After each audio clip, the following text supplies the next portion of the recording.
Gwen is a young girl, 12 years old, who lives with her parents and her twin siblings called Brenda and Brian, who are both 6. Gwen is in a Form 1 and studies in a boarding school. Since she is usually not at home, her parents decided to hire a nanny whose name is Dada Rehema to take care of the 2 young twins who happen to be very stubborn and difficult to manage. And further, since their parents are always not around at home, they do not get to sit with their children and teach them good manners. When Gwen is not at school, she gets the time to spend with her siblings and teach them good manners and self-discipline. Dada Rehema always does her absolute best to teach Brenda and Brian good manners. Her life lessons focus on respecting their elders, themselves, and the concept of time. But they are very stubborn. They frustrate her and play around and tell her that you are not our parent, and even worse, you are just a house helper, with a rare mixture of ignorance and arrogance in their cheeky faces. So, the nanny feels sad sometimes and feels less of herself and leaves them for a while. But she never gives up on them. She takes care of them while they are sick and makes sure they eat well and live like the royals by not doing any chores. Sometimes she helps them with their homework, but they act like little babies and make fun of her and tear books. Alas, she is a good and loyal nanny and always remembers her duty and makes sure she teaches them the lessons of life.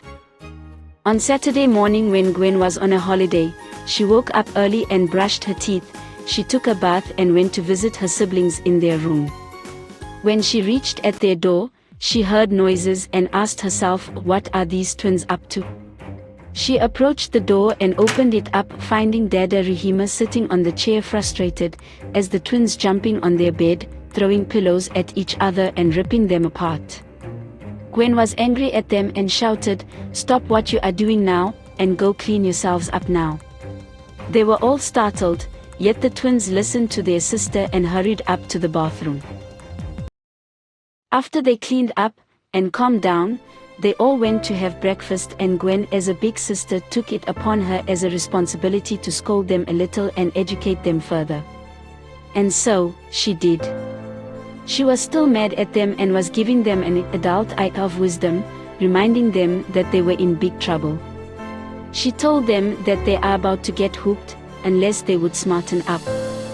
The twin hearts were beating like 2 little engines, as they gazed at their big sister with shyness, feeling bad about what they have done earlier. After they had breakfast in the morning, they all sat in the living room to watch TV. Gwen told Dada Rehema, "Do you think they can watch TV after what I just found them doing?" She turned to the twins, saying, "I need to teach you guys a lesson, and first thing first, you are going to apologize to Dada Rehema." The twins were confused and not happy about the fact that they had to apologize. But they listened to their big sister and apologized. In a low voice, like 2 little kittens. And then Gwen told them to wash their dishes too. The big sister continued by giving them a lecture and asking them why they don't listen to their nanny and respect her. The twins were feeling uncomfortable with their sister's questions, but then she did not concede until it got right through their cheeky little heads. Gwen asked them again, "Why are you guys so disobedient? Why don't you listen to your nanny? Do you know that she is not going to be around someday? You are going to cook for yourselves, clean up yourselves, and doing all house chores around the house. She is teaching you guys now so that you can learn and grow up into responsible adults." Finally, the twins changed their expression all of a sudden, biting their lips and looking down at their legs. Gwen took them from the kitchen to their bedroom and then decided to tell them her story about her nanny, who was called Dada Grace. Gwen sat between them, with the nanny sitting in front of them with happiness in her eyes, all ready to hear her story. Gwen started by saying, "I hope this story will change your attitude towards our nanny." And she continued, "Well, our parents brought me a nanny when I was 6 years old. I was like you guys, but when she came in the first day, I felt her presence and I loved her very much. Her name was Dada Grace, and she was very responsible and well organized. She was pretty too. She took care of me and made sure I never felt sad when our parents were not around. She made me believe that my parents loved me, and that is why they worked hard for me to have a good life and education.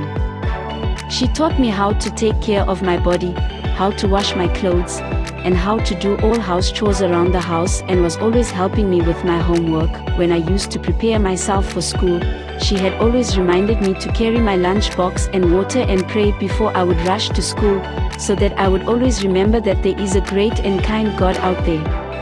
God who protects us from all dangers of this world and makes our lives beautiful and full of meaning. One day, as we were preparing tea, and I was rushing to go out to play, I was not paying attention to what she was saying. I did not want to listen to the instructions and was doing things in my own way. Sadly, my pride got the best of me that day. I was pouring the tea in the bottle and was rushing since I wanted to go out and play. But as I was rushing and doing things haphazardly without concentrating, the bottle fell down, and the hot tea poured all over me. I cried out loud with pain, feeling like my heart was going to jump out of my chest, because the tea was so hot, and it was burning my legs. Nothing went well that day, and I did not even got to play for weeks, because of my burns. Since then, I learned my lesson.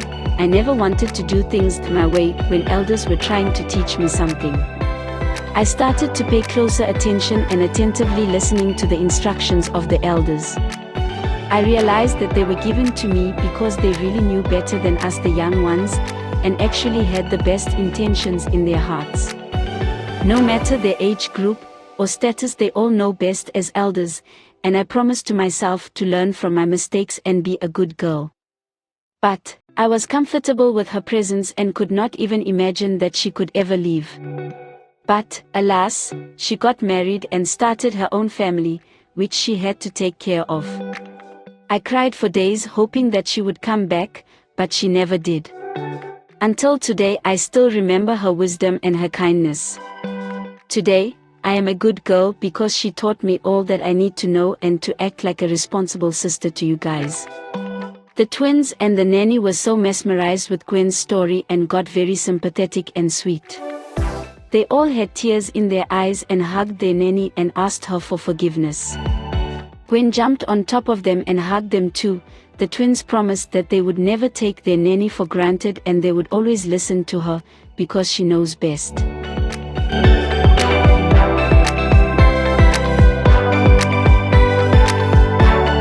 Then, the twins rose up and cleaned up their bedroom without being told to do so. The twins took the initiative to make their bed and fix the pillows they had previously ripped. They did their homework as the nanny was helping them out. At night, they all prepared dinner together and waited for their parents to come back and eat together, like a happy family. While they were watching the TV, when their parents came, they hugged them with lots of energy and kindness and all sat down at the dining room for a nice and lovely family dinner. The cheeky twins were wiser now, understanding forever and ever that the nannies know best.